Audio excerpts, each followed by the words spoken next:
নমস্কার, আমি উমা চলে এসেছি শরবত বানাতে। শরবত অথচ চিনি ছাড়া। তো কী সেই শরবত? দেখে নেওয়া যাক। Chia seed. হ্যাঁ, চিয়া সিডের গুণাগুণ আমরা অনেকেই জেনে গেছি। তো প্রত্যেকেই আমরা এর গুণাগুণ জেনে গেছি, আর খাদ্যদ্রব্যের মধ্যে আমরা এখন রেখেছি এটা।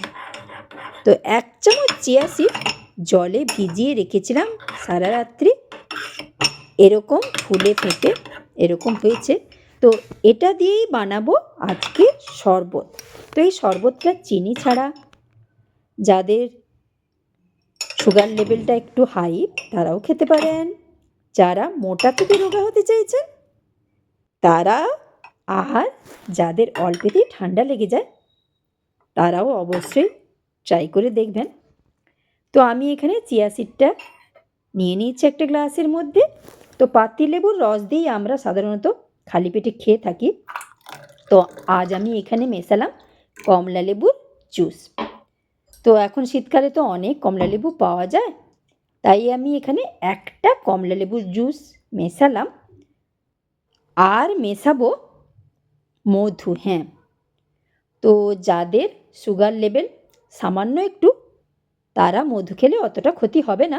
তবে যাদের বেশি রয়েছে তারা অ্যাভয়েড করলেই ভালো হয়। ডাক্তারবাবুর পরামর্শ অবশ্যই নেবেন।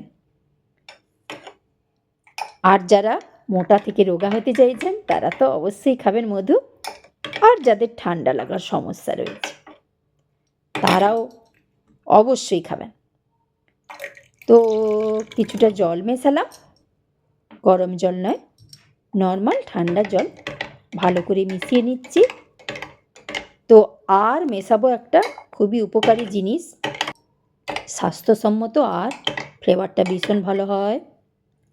যাদের সুগার লেভেল হাই রয়েছে তারা তো কোনোভাবেই বাদ দেবেন না এটা। আর যারা মোটা থেকে রোগা হতে চাইছেন তারাও, আর অল্পেতে যাদের ঠান্ডা লেগে যায় তারাও, সকলে এটা ট্রাই করবেন। তো কী সেই জিনিসটা? হ্যাঁ, হচ্ছে সিনামন পাউডার। আমি এতটাই নিলাম, ভীষণ ভালো হয় কিন্তু এর ফ্লেভারটা। তো সুন্দর করে সব একসাথে মিশিয়ে নিলাম। অবশ্যই ট্রাই করে দেখবেন খালি পেটে অথবা ব্রেকফাস্টের পরে। যদি খিদে পায় এটা খেয়ে নেবেন, অনেকক্ষণ কিন্তু খিদে আর পাবে না। তো হলো না চিনি ছাড়া স্বাস্থ্যসম্মত শরবত? অবশ্যই ট্রাই করে দেখবেন। ধন্যবাদ।